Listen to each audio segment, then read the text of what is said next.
Əsenliklər olsun Azərbaycan xalqıma, hörmətli xalqım.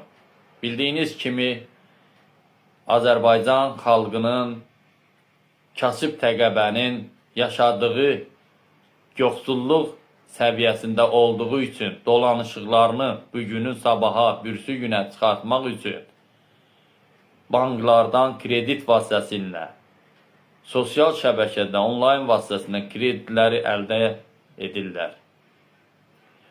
Çox təəssüflər olsun ki, son günlərdə kreditlərin faizin qaldırılması.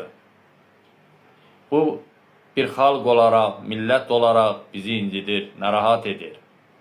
Bizim dolanışığımız, yaşam tərzimiz kreditdən asılı olub.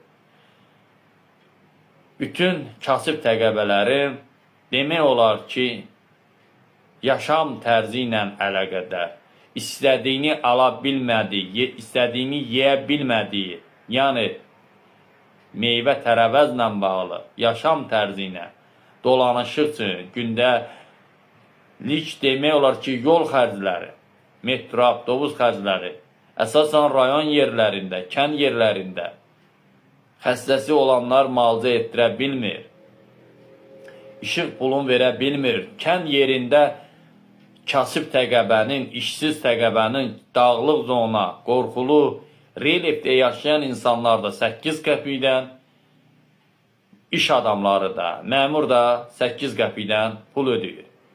Mən buradan üzümü tutub Azərbaycan Respublikasının Milli Məclisinə səslənirəm.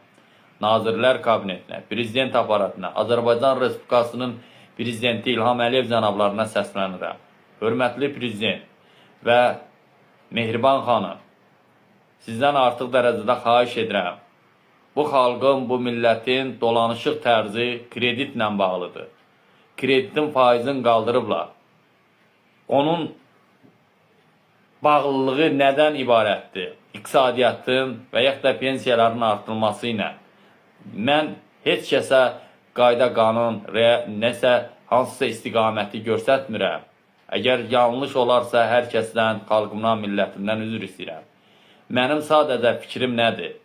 Mən özümdən nümunə götürürəm, gənc insan olaraq. Bilmirəm, səhhətimlə mübarizə aparım, bilmirəm, yaşam tərzimlə. Axı, elə insanlar var ki, bugünkü gündə reallıqda ailə, uşaq sahibi olan ailələr var ölkəmizdə.